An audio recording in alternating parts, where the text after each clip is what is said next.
Hey, Martha. Hello, can you hear me? I can. Yay. For some reason, the earbuds that I use were only picking up audio until today. So I don't know if it was the Zoom option for me to be able to talk or not. So some sort of update. But yeah, all of a sudden my earbuds were showing in the microphone area where they were. Go Weird. figure. Very weird. Okay, so you're open here. I'm going to go over on Hoover and see if I need to open it over there. Hopefully.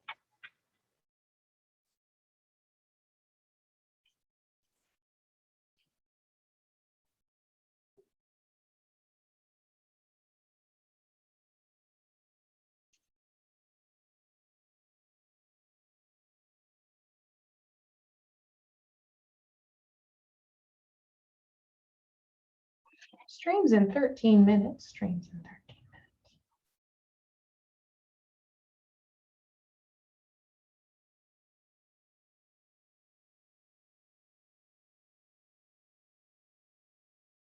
Oh, live admin only.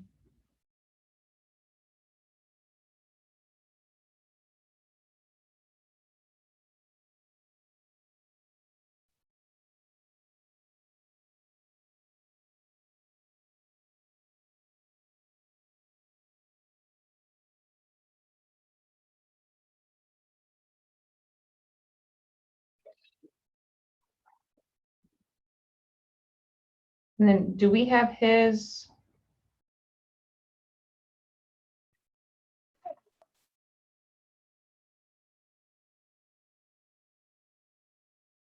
His presentation. Yeah. I went through this morning and I only had one that I was scheduled for. I didn't see one from them at all, but that doesn't mean it's not there. It could be I just wasn't copied on it. Yeah, I thought I saw it. Hold on, let me look here.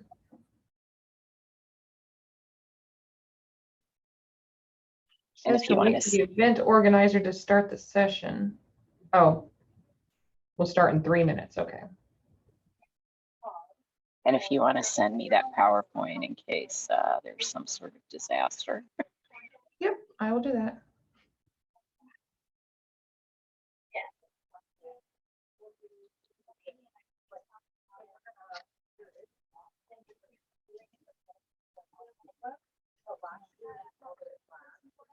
You hear people talking in your background. That would be my friend Brittany and Kirsten. Yeah. Well, yeah, her people are in. Why aren't our people in? But we'll see. Are you in the VIP room? Is that what's going on? I have no idea. Well, if they're in, they could be. Okay, I will forward you this. I better turn my email back on so I can get it. I tend to shut down everything but so that if I have to share screen, nobody's seeing what I got going on.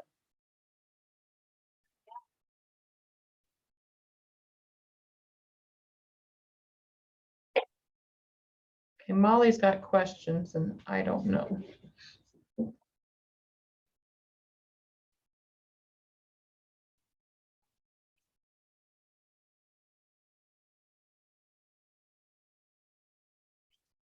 And I just got Laz's PowerPoint from you. Okay, it's going to start in 1 minute, so we should be good to go there.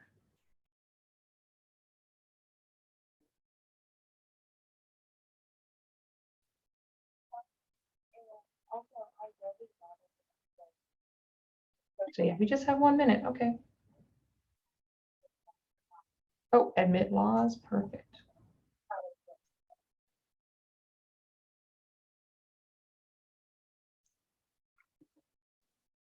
Morning again, Dr. Lopez. How are you doing?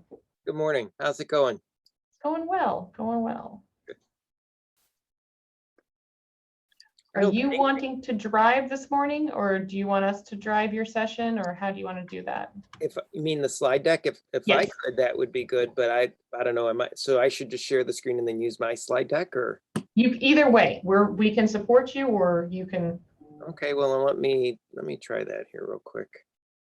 I'll use Google. I'll make you a co-host in case, so you can have all the fun features that we have.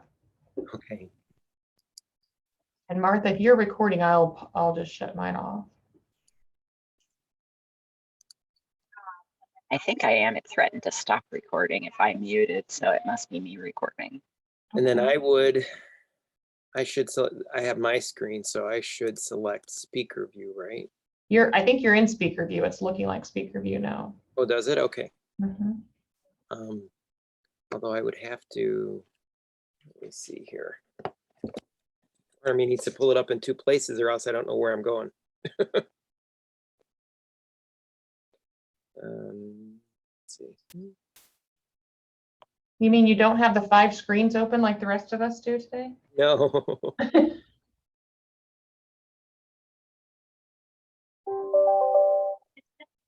Amy, do you want me to do live transcript or no? Yes, please do. I will do that once we start. Let me see this real quick.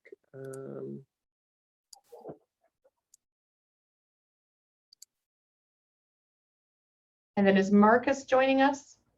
Yes, he's co-presenting, so Okay. trying to figure out how to do that.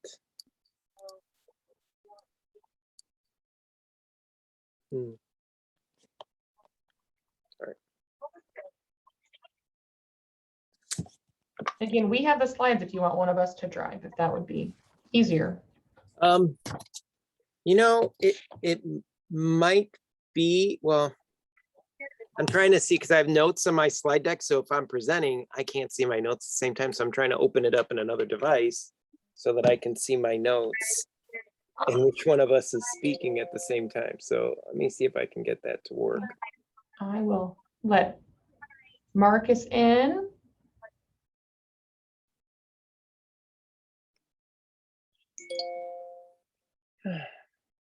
There's Marcus. Good morning, Marcus.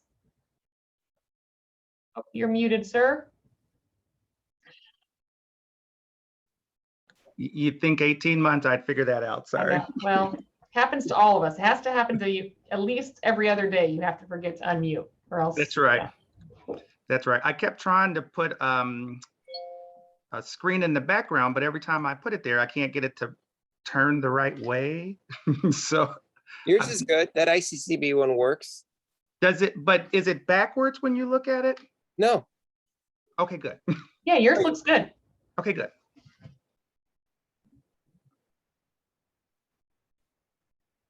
Maybe I can flip around. Hey, Las, did you get my note that if we need it, we can? Yeah, because I pulled up the video if we end up wanting to. Let me see, where's it at actually? Okay. If I need it, I don't know that we will, but if we need it, we can. Let me just check it real quick. Yeah, so that would work there, right? Yep, we can hear that. Perfect. Awesome. And I can turn I don't back know if around this way then, since I have my background that works. You know what? I can drive the slide deck again because I got it on my laptop so that I can try to follow along. So I can Okay. remind myself who's doing what. So let me get this. Yeah, we're just here for tech support on this one. So Awesome. Let's see here. Here's the screen.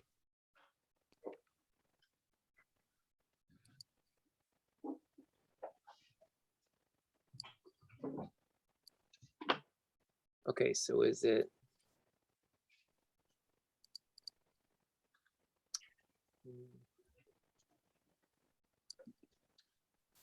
It says it's sharing, but if there's supposed to be something up, it's not quite up there yet. It's not up there right now? It just says you're sharing your screen, but there's not an image up there yet. Yeah, so it was working a second ago. Uh-oh. Try it again.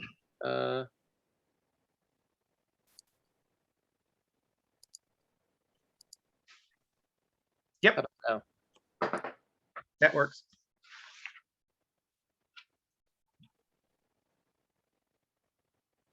okay, I'm just checking it out.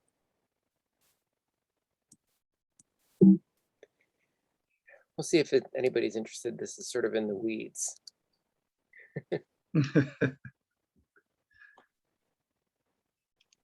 Well, I went through it again just a little bit ago. I think I finally have my framing right for it. So hopefully it Oh, good, I'm translates. well. glad. And this is being recorded, right, Amy? Yes, yes, it is recorded. Sorry, I warned you about my multiple screens. I've got my iPad, my laptop, my screen. But I almost went into the office for that same reason. I'm like, maybe I'll have more control of all the things that I can see if I'm in the office, but we're going to assume this works. I have two screens at home. Before we left, before we did our pandemic stint at home, I was a one screen person. And I was like, I don't understand why everybody has two screens. And then about 3 months into being at home only on my laptop, I was like, ooh, I'm a two screen person. And now I have actually just found another one. So I might be a 3-screen person, plus my iPad, plus my phone. So we'll see.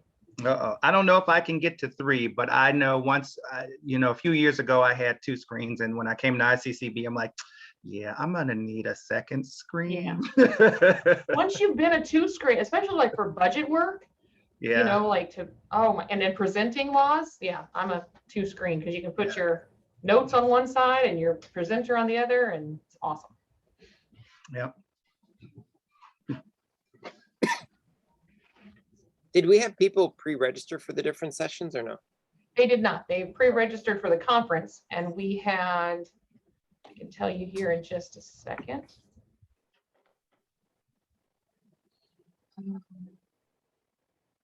We've had 928 messages going around this morning. Oh, Just wow. kidding. That's now 947. It had to refresh.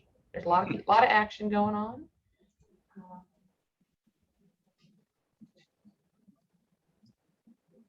And we have 804 individuals attending.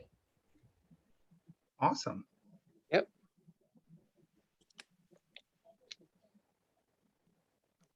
There are 28 community boards and 68 people have photos uploaded. Did you get to see the governor's press conference, Amy? I did not. I was on here with our keynote. How did it go? It went well. It started a little late. It went well. Manny introduced the governor Oh, good. because they did it over at the Revolution Workshop.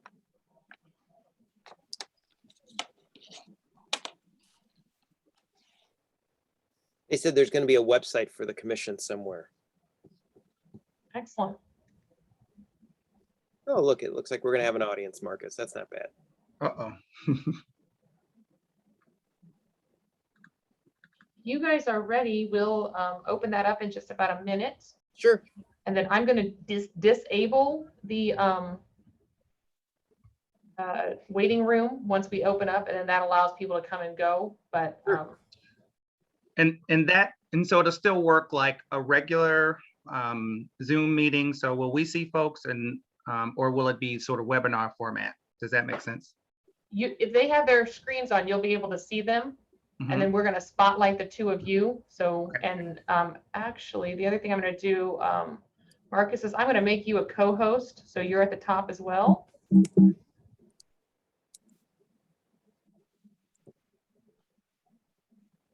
And then I'm going to spotlight Dr. Lopez and Marcus.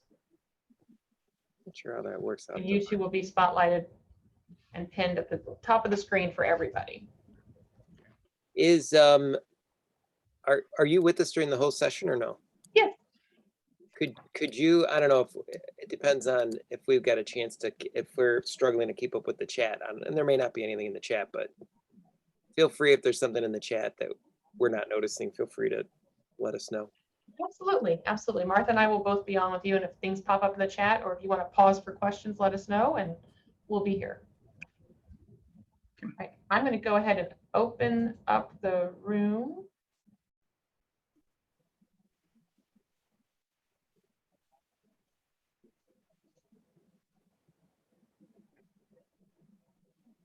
So you should be able to see faces coming in now.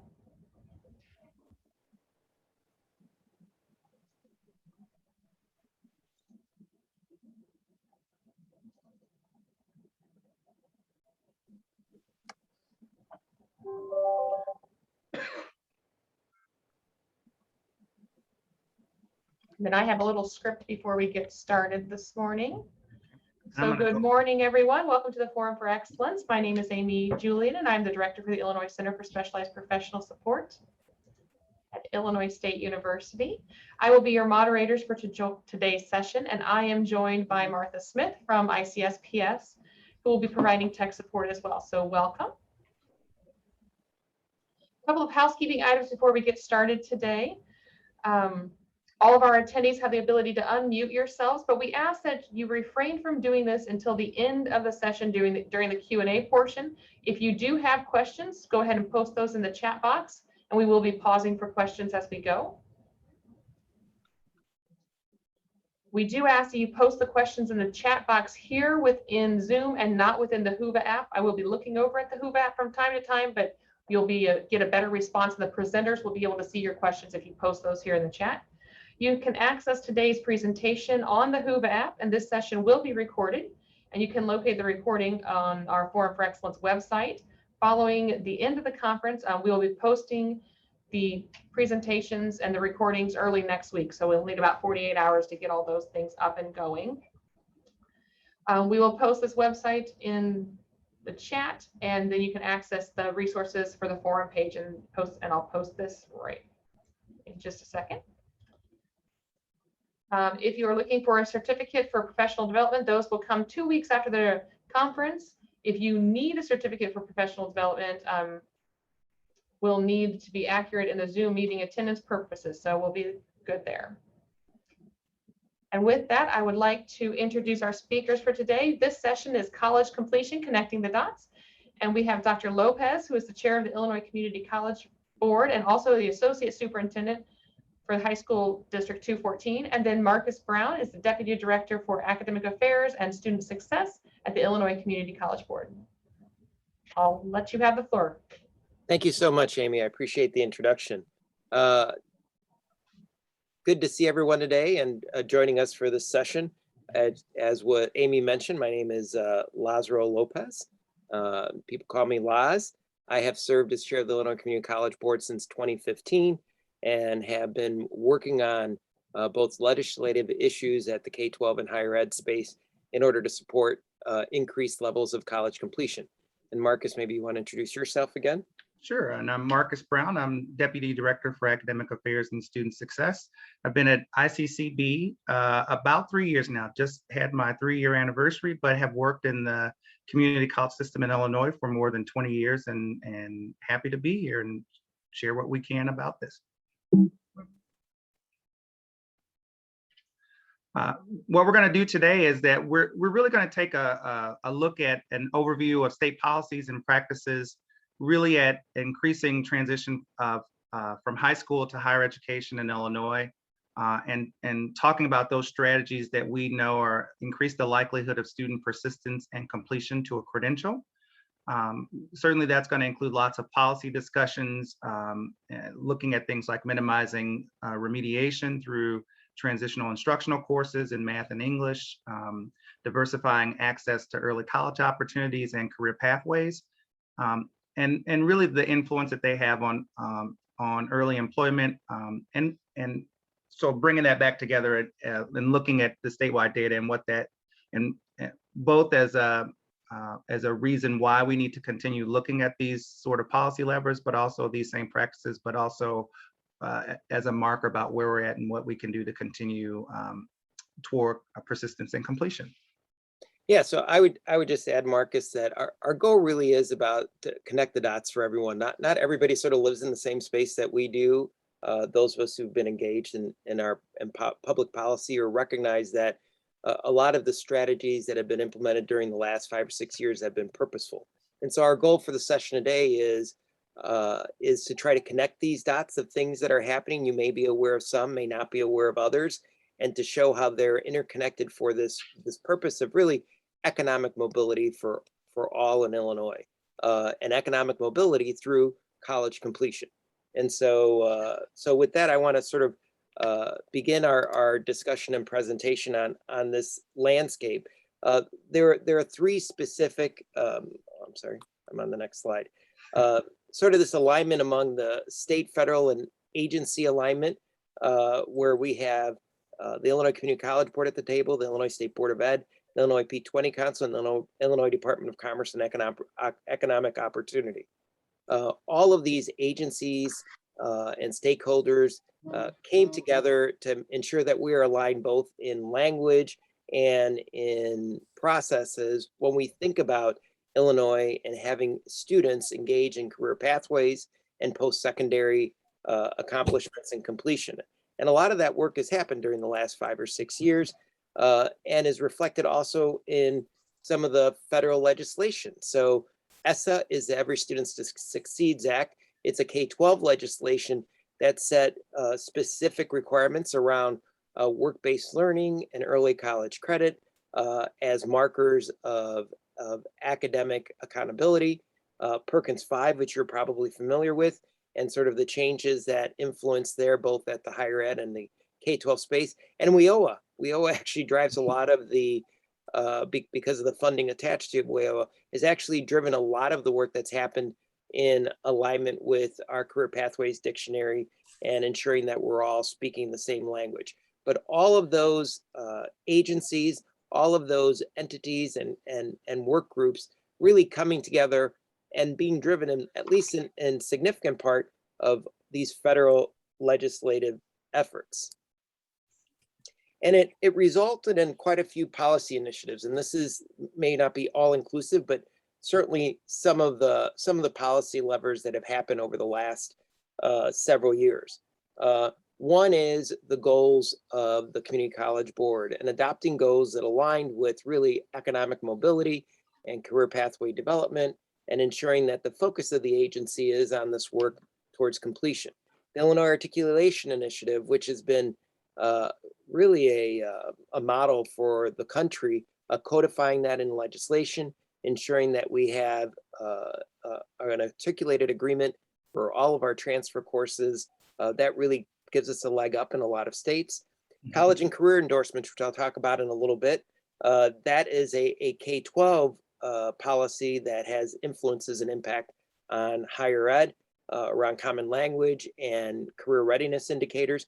The PACE framework, which are competencies that were adopted for the state, again, around post-secondary access and then persistence and completion, work that happens before students step on college campuses. And then this concept of college ready by design. And this is where the Dual Credit Quality Act and Transition Math and English really influenced the conversations and dialogue. And I think, I'll add just quickly that one of the things it would be really easy to do is to see these things as individual things. But I think as we talk about them, you'll see how really they're interwoven between each other. So, II is not separate from what's happening in dual credit and, and certainly what's spoke to the amendments in the Dual Credit Quality Act, thinking about transitional instruction as a funnel to get to some of those things. So they don't live in isolation, even though they are sort of distinct and separate things. That's right. Thank you, Marcus. So this is one you may not be familiar with, but I think it reframes the issue for when you're working with high schools, for those of you that are in the community college space. And that is that in the reauthorization of ESSA, which is legislation that funds K-12, in it was embedded these career ready indicators that the state adopted for accountability metrics to meet this federal legislation. And what you'll find is, so these are the criteria from which your high schools are operating from, that they are facilitating career development experiences and attaining and maintaining employment for 12 months, even post high school, industry credentials and consecutive summer employment, dual credit courses that are in the pathways of which students are engaged with, and community service, completion of a program of study and co-curricular engagement. And these aren't necessarily traditional things, but what this means, and I'm sorry, my printer over here is making noise.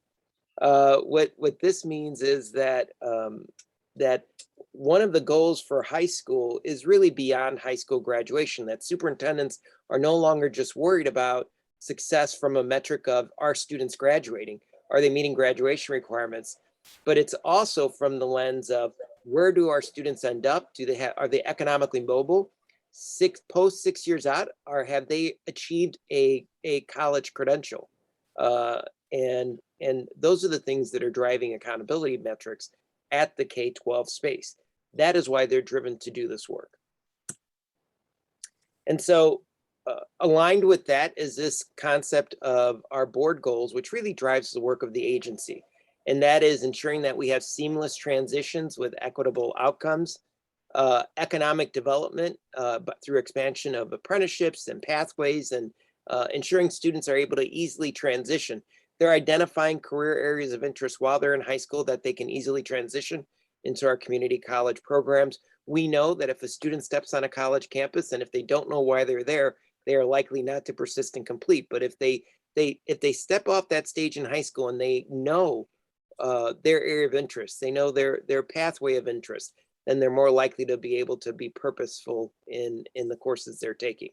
And of course, equitable outcomes, making sure that we address any gaps in student accountability and success. Right. And we'll continue to see that same sort of focus on equity across what's happening with the higher ed strategic plan in the state. So certainly not just sort of single measures for the community college system, but as a system overall in higher ed, making sure that we pay attention to understanding where the gaps are, how they got there, and how we continue to make efforts to close them.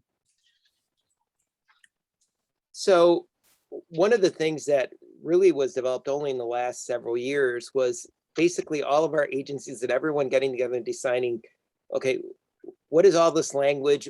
Can we come to agreement on what how we're defining the work that we're doing, both in the K-12 and the higher ed space?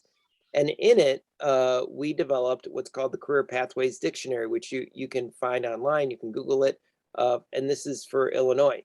And there are specific definitions for what a career exploration activity means, career development activities, and what work experiences mean, embedding these in high school experiences. So if you have students that are in a pathway, for example, in healthcare, embedded in that is an expectation that they will have access to some work-based learning experiences that help students affirm that career area of interest, as well as team-based challenges and expansion of youth apprenticeships. And youth apprenticeships in high school are really similar to a pre-apprenticeship. They certainly can be a registered apprenticeship, and there are high schools that are engaged in youth apprenticeship.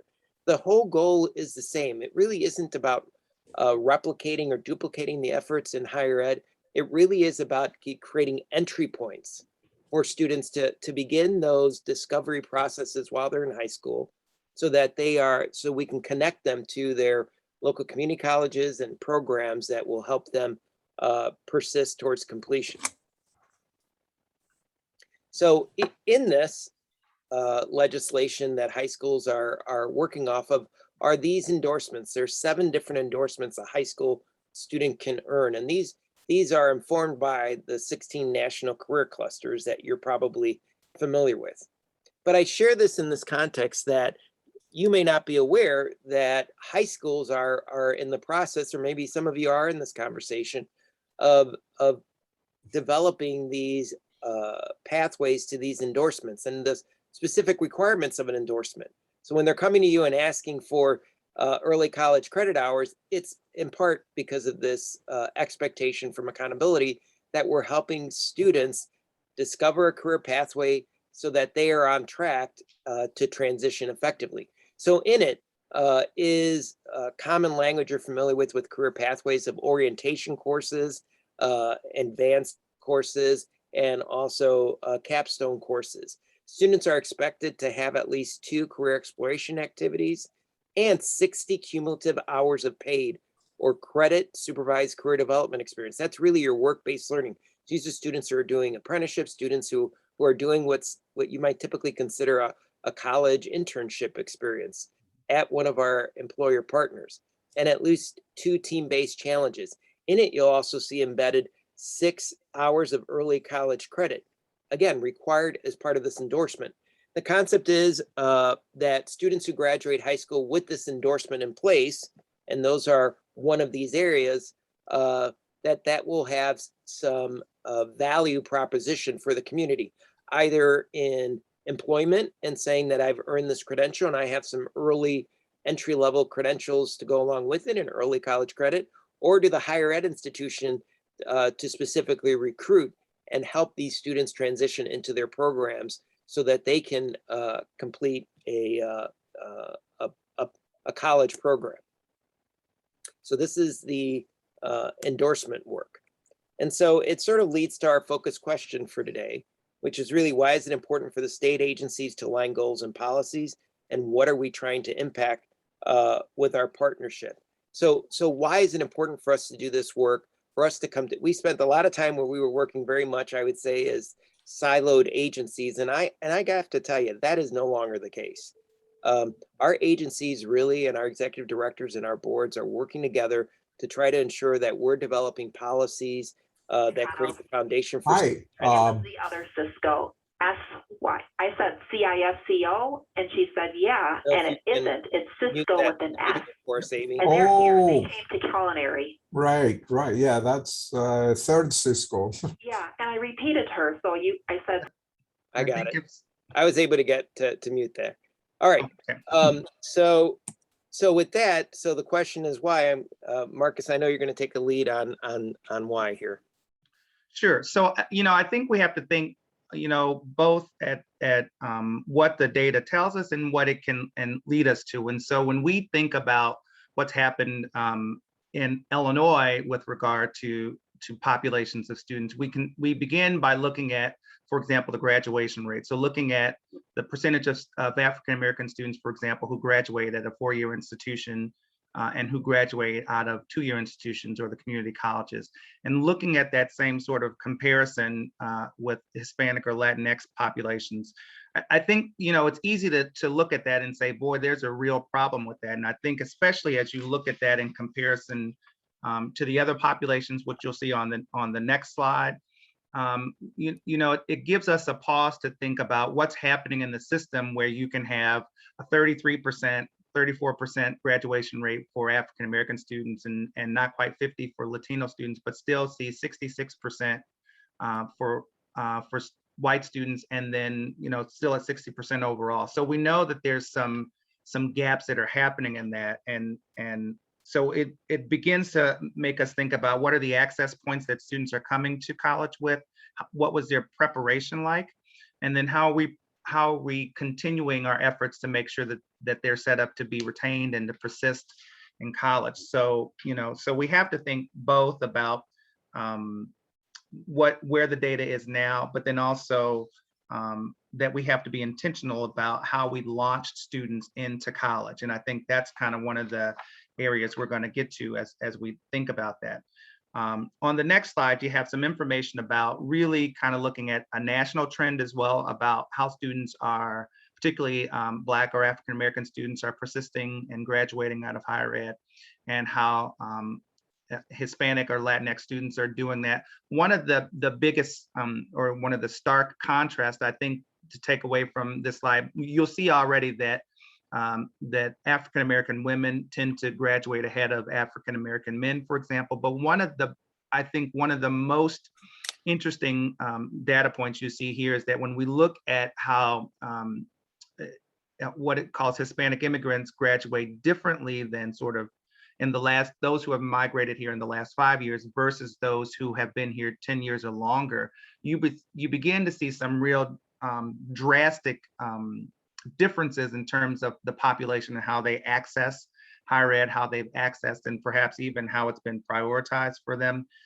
And so back to Laz's point about this being an economic engine for folks, for movement, it tells us that this is not just a new problem, but this is a really kind of a long-term problem that we really have to pay attention to, both how we got here and then how we continue to move forward from this particular moment. On the next slide, and I get all the data stuff. So if you have questions about data, don't toss that in the chat, and we'll try to keep up with that. But one of the data points that we look at, particularly for community college students, is what we call the advancement rate at community colleges, because we understand that students both can graduate and transfer, and that's one marker for success. But we also understand that students finish a credential, and that may have been what their intention was. So as students graduate out of CTE programs or industry recognized credentials and they gain those, we want to honor that particular mark as well. But the other part of the advancement rate that we talk about too is those students who continue and persist in and stay enrolled in the community college system. So differently than say a baccalaureate institution, there's not sort of one point of entry and then one point of exit as you kind of move through that. We know that we've tried to build our institutions on stackable credentials so that students have good points in which to go and complete a credential and maybe move out and then come back in at some point and continue that if they need that. So that's one of the reasons why we focus on advancement. But even when we look at the advancement, and let me take a moment you can find all of this information on the Illinois post-secondary profiles. So if you go to literally type that in, Illinois postsecondary profiles.com, will get you to that particular link. So so if you want to come back and explore individual institutions or some sort of collectively in the higher ed space, you can do that.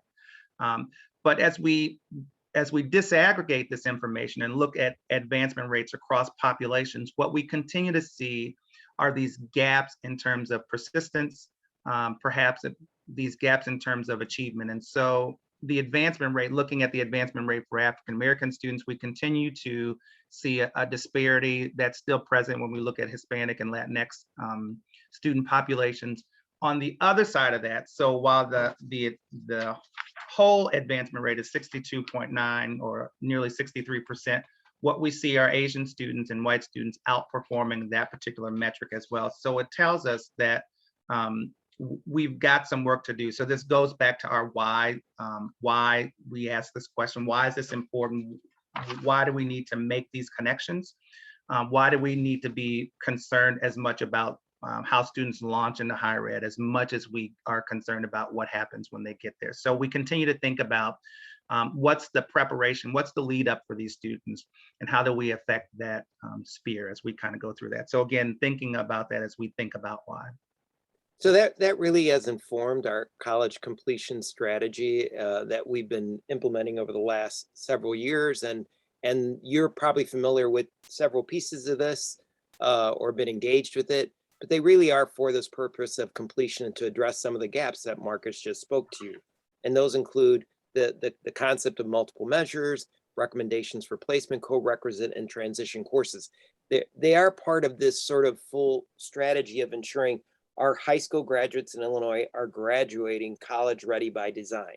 So that is, the students are engaging in one of three paths. So we know students who are participating in advanced placement and taking advanced placement courses so that they are ready for college level English and math, or they're taking it through dual credit courses that are occurring, or transition courses where students aren't ready or aren't academically ready for college level coursework, and they're engaged in transition courses in high school so that when they step foot on a college campus, they are ready for college level coursework. We know the data related to students who start their path in college in remedial education, and each of these strategies, both for these transitioning high schools students as well as adults, that were the strategy for co-requisite programs, each of these help eliminate that as a barrier. So I know, Marcus, you're going to talk first about this concept of multiple measures. I am. And so one of the, and this goes back to being formally adopted in the system back in June of 2018. And so evidenced by the fact that PARC is one of the measures that we look at. But this began the idea that there had to be other ways in which students could demonstrate readiness for college. And so, when we sort of looked prior to that, lots of placement was driven by a placement exam on the institution or by perhaps a standardized assessment like ACT or SAT. And what we began to try to pay attention to is that there are other ways in which students might be able to demonstrate readiness for college courses. And we know that there are lots of national norming that has happened across these areas. So as we thought about PARC and even in that scale up, we knew that there were some national measures that would indicate that particular score. But one of the things I think, as we looked at sort of what we call standardized assessments, ACT and SAT, we had some data that already was available nationally that we were trying to frame out that makes sense for it, both in the state and also in a way that was consistent across institutions. Because what we saw prior to that was that one institution might require a 19 on an ACT score, and one institution might require 22, and there wasn't any sort of rationale, perhaps, except at that institution about why that made sense. But when you even take a standardized test and try to think across, why isn't this the same across institutions? We had to really think about what does that mean and how do we make meaning across this. We looked certainly at a placement test for those who won't have some of these measures. We looked at high school GPA, and even when we were doing high school GPA, we know that there was some negotiation that happened with the GPA, for example, in that regard. The other thing that we began to introduce was the transitional math, and now ultimately what will be English courses into this mix as well. So historically, another variable that happened was that students would graduate from high school with the 3 years required of math, and perhaps not take the 4th year of math. And what we began to see was sort of what we call learning loss in that last year, not because students may not have the knowledge to do so, but when you spend a year or perhaps longer than that not taking a particular course, what we saw was we began to see these gaps in terms of being able to demonstrate that knowledge. So we know that having that 4th year of math makes a difference, especially when we look at placement for that. And then the addition also of the GED scores as well for those particular things. So looking at multiple ways in which students could demonstrate readiness for college really became our focus. And in this past year, this year, what happened is that was also sort of codified in the Developmental Education Reform Act, where it relies on the community college board to make sure that we have some standards in place that speak to these different ways in which students can demonstrate readiness for college. So that's just one of the ways that we began to sort of introduce change across these platforms. And can I mention, Marcus, just real quick, just from an equity lens, think about this. If a student that lives in Peoria and a student that lives in Des Plaines have 2 different cut scores for accessing College Math 101 or College English 101, the inequities there. And that's really what we had in place prior to a system-wide agreement on multiple measures, is that's inherently unequal and unfair for some students to be considered college ready in some communities, but not in others. Mm-hmm. Yeah. All right.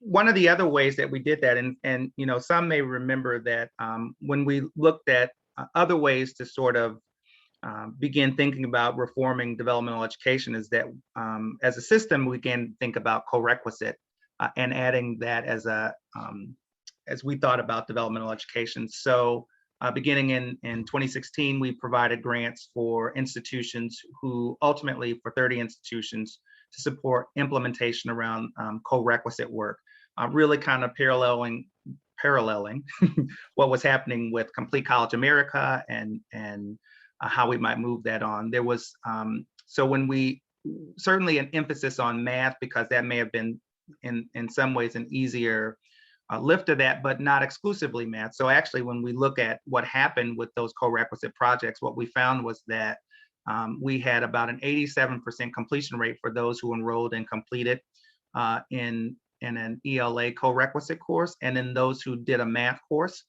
an 89% completion of the Gateway course.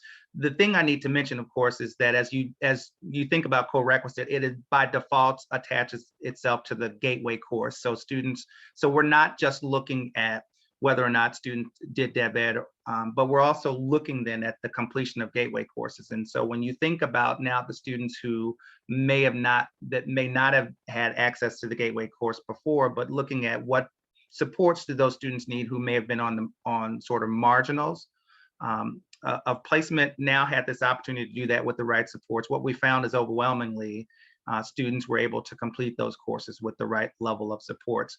And again, thinking through who gets access to those courses, we tried to build the structure in the state so that we understood where there might have been some regional impacts or where there might have been some other statewide impacts. So understanding how that made sense really helped us to think through Corequisite. I think the other thing that I'll mention to that is that while we had a very large scale up on Corequisite, we also understand, and I hope that's not what comes across, is that Corequisite is but one of the ways in which we can continue to reform developmental education or the need for remediation. It's not the only way. But again, we think about this. This was a way to get students into the gateway courses, which is one of the markers we use to sort of determine success. What we do understand about DevEd courses, though, is that we want to make sure that if students have a need for DevEd, not that we're eliminating DevEd, but if they have a need, we want to make sure that they have the structure is in place to help move them through the DevEd sequence, not to have them languish there and then ultimately leave before they complete credentials or degrees. So the idea of COREC is sort of this acceleration into and through the gateway course. One of the other things that's fairly recent is the Transitional Instruction course. Of course, this is part of the PWR Act. And so as we began to scale this up, math came first. There was some very explicit sort of pathways for math. So we have 3 different areas in which students can place into math, or 3 different pathways, I should say. And so students could come through a technical math pathway, a quantitative literacy or statistics pathway, or STEM pathway. And so since the time that transitional instruction was instituted, what we have is that we have 38 of the 39 community college districts have an approved transitional math course on their record. So at least in one of these pathways, we anticipate the last district will have that course submitted and approved this fall, so that every community college district has an approved pathway in the transitional math course. What we also know is that impacts at least 340 public high schools, which is just a little more than half of the high schools already have at least access to at least one of the transitional math courses along the way. As we began scaling up English, what we were able to do was to, in 2019, begin sort of formal conversations about developing those competencies for English. And as of this January, those competencies were all approved. It does allow students to use the transitional English course as one of the required years for English in high school, but also sets them up so that when students complete a transitional course, either in math or English, an approved course, then they are deemed college ready. So they come right into the gateway course. So again, eliminating the need for remediation for placement exams as they come into the college settings. So, and can I mention that the power of this is, and the goal of this is really for this not to be a barrier to a student persisting in a CTE program, for example. That we know math really was one of is the #1 academic course that serves as a barrier to students being able to persist and complete in a program. So the goal of this really is to eliminate this as a barrier so that they can enroll in these college programs and persist without this being something that keeps them from being able to get into the next course in their sequence. So when we think about sort of the impact that has, one of the things, and this talks a little bit about sort of looking at who takes DevEd and how that's been impacted. One of the things I'm excited to say is that we continue to see a decline in the number of students who need remediation. So this kind of gives you a formal framing of the number and percentage of students who need math, just a math course or just an English course or reading, or some combination thereof. And so from FY10 to FY18, we continue to see a fairly significant decline in the number of students needing DevEd coursework in these areas. So that's, I mean, we know that these things, that transitional instruction, that Corequisite courses, that a revision of what allows you to place in courses has an impact on the ability of students to be able to access and persist in those particular courses. We continue to see that even into this current year. And so, and I know this next slide will be a little bit hard, but it's a continuation of what we know our students are doing and placing into remedial coursework. And we continue to see a decline in the number of students who do that. One of the things that I want to point out is that even though there is sort of there was somewhat of a decline in enrollment, and certainly COVID impacted, these reductions in remediation are held constant against that decline in enrollment. So that is, it's not just the function of a declining enrollment, but it is in fact that students are percentage-wise needing remediation less as we move through the system. So it's not just from enrollment declines. It is really because these are having impacts in terms of how students are able to move into and access gateway courses. And again, so this is one of the strategies towards this completion strategy, right? So all of these things combined, the hope is that we increase the likelihood of students persisting in completion. So consider dual enrollment. And I know there's lots of conversations around dual enrollment. And I'll speak from my superintendent hat, from my K-12 hat. I want you to know I have zero interest in being a college. I really don't. The purpose of dual enrollment and its expansion over the last few years has really been as a completion strategy. And there's this concept of the power of 15. We know that students who earn 15 semester hours of credit, certainly locally, and there have been national studies both out of Florida and in Texas, double their likelihood of persistence and completion. So again, if we eliminate developmental lead as one of the barriers, if we ensure students are stepping foot on campus, knowing what it is they're interested in, they have an endorsement, right? And you start to connect all of these concepts together. Then we look at this concept of dual enrollment and the impact it has for persistence and completion.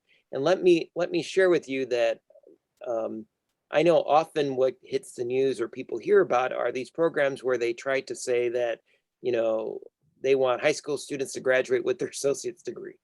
And I can tell you that that is neither practical nor feasible nor scalable. And that really isn't the goal, and I don't think should be the goal. What should be the goal is increasing the likelihood of students who to transition to higher ed and to complete. And we know eliminating these barriers in math and English and the career pathway focus, all of these things help to influence and impact that. And I think Marcus is going to share some data as far as locally how that has impacted. Sure. So you know, again, Laz mentioned some of the national studies, but what we see in Illinois is that there is a stark difference in the number of students who were able to access dual credit in terms of their completion rates versus those who had no dual credit prior to entering college. So one of the strategies we know that helps students persist is that they become aware both of expectations about college and what those look like, and whether that's through a math or English course, or whether it's through the introductory courses in a career and technical field. We know that students who are able to access dual credit do better, are able to persist at better rates toward completion than those who don't. And so, so 86% nationally of those who enroll in a dual credit course persist after that. And one of the other stark requirements is that I think that there's a fairly significant number of students who are able to even sort of complete the first level credential after 1 year of enrollment post high school. So we really do know that having this access early on does make a difference. And we're not talking about 40 credits of dual credit. We're really talking about sort of introductory level courses, gateway courses, what we call gateway courses, that allow students to be able to gain a foundation and preparation for success as they move through. And I would add, Marcus, that is why there is this focus on English and math, so that those don't serve as barriers alongside your CTE courses, that there's just that early entry to get them hooked into a pathway for them to persist and complete. So here I know you've got your top 10 courses in FY20, right? Yes. So this kind of gives you an idea about what courses students are taking and how they're being prepared. So obviously writing and mathematics are right at the top, but as you, and Spanish, and as you go through the rest of the courses, you begin to see things like computer programming, welding, nurse assistant, not because those students are completing those programs, but because they are really laying the foundation for students to be prepared to go into into the programs, into the other courses as they exit high school and enroll in college. So we're really focused on how do we make sure students are prepared in the career pathways and in the areas that they intend to enroll in post-college. And just as a real example, so locally in the district that I lead, we have a cohort of students, 25 to 50 students annually that are at the community college campus, engaging, for example, in healthcare courses. So they may take, for example, Bio 135, which is the human anatomy course that leads into also 160 with the cadaver, that there's very low success rates, right? And so them beginning those courses while they're in high school with support increases their likelihood that way. And they get to the 160, or they get to those courses that are courses you have to get through and be successful in to be able to persist in the RN programs and in the others, that they increase their likelihood of succeeding once they leave us and transition onto the college campus. But these programs are happening both at the college campuses as well as on the high school campuses. Right. So we do have a question before you. Oh, go ahead. Sure. Sorry, I didn't mean to interrupt, but I do think it fits in here. For both hosts, how about high school grads who are college ready and want to study engineering, but place below calculus? What formal enablers do we need to ensure financial aid plays for college algebra, trig functions? Is it puzzling that financial aid pays for developmental ed, but not for college algebra and trigonometry functions? So if I understand the question right, part of the trigger for financial aid isn't about whether or not it pays for college algebra or for trig, because it can. It might be that does it pay for that when the student's in high school. And so I think if I heard the question right, that's the distinguishment. So it can pay for dev ed, but if a student comes into an engineering program and they still need required courses before they get into calculus, for example, there wouldn't be any reason that financial aid couldn't pay for that course. So if they come in and they placed in trig but not in calculus, and that's required by the college before they move into the calculus course, then financial aid would be able to pay for that. All right. Thanks, Marcus. So I would say, just like everything else, we have to look at this from an equity lens, right? So I know you had this slide. Oh, yes. Yes. So even when we look at dual credit, one of the things that is interesting, while you could look at this and go, oh, that doesn't look so bad, right? But the problem is this is still not reflective of who's enrolled in high school. So for example, when we think about that, there's just a little bit, about 45% of the students who enrolled in Illinois in high school right now are white. So when we look at sort of who's represented in the dual credit pie versus who's represented overall in high school enrollment, we still have to pay attention to these, because these still present equity gaps. These still present really what are opportunities for us to serve students. I think it's even more stark when we look at it by region. And so when we think about, in the next slide, you'll see a little bit more about who geographically, how students are accessing that. So in our heads, it's probably easy enough to say, well, Chicago is huge. So Chicago must be the leader in who's getting dual credit, right? But they're not. In fact, they're way behind in terms of how students are earning who's getting access to dual credit. So these continue to be really access points for us to pay attention to, because they are not serving students well if we can't sort of correct, if you will, the representation even geographically about how students are accessing dual credit, because this gives them access both to II courses and, as we develop the model partnership agreement, access to those career pathway courses. So we know that the dual credit builds in the structure, the pathway for students to be able to access how we have prioritized those courses, both in legislation and in practice. So we really do have to pay attention to not only who, but where students are being able to access dual credit. So really what our hope was that you would sort of see the way all of these components work together of legislation and other policy initiatives to help ensure that students are leaving high school to transition to higher ed who are college ready, so that there are not these barriers in order to access gateway courses, that they're career ready, such as the endorsement framework, where they're encouraging students to explore while they're in high school different career areas of interest, so that they have an informed decision to make, that students develop self-efficacy. And that is that students, particularly our traditionally underrepresented groups, view themselves as potential college students. They view themselves that they can be successful college students. And by getting early college access in an equitable fashion, that they are achieve sort of that self-efficacy that encourages them to persist and at the end of the day, make informed choices about their pathways. And all of this sort of leads to what the research refers to sort of this momentum effect, right? So you're leaving high school with this full backpack of college ready, career ready, and self-efficacy, knowing where you want to go. And those are the students that are most likely to persist and complete and then achieve economic mobility as a result of those completion rates. So our sort of big picture thought is the fact that we certainly can impact post-secondary completion rates and economic mobility by systemically increasing college and career readiness in Illinois. And that is really what ties all of this work together. And with that, I do want to, Marcus, I think, open it up to questions and comments. And Amy, I want you to know, I've not been able to see the chat. So if you see any there, or if, how we want to facilitate a Q&A during these last 10 minutes.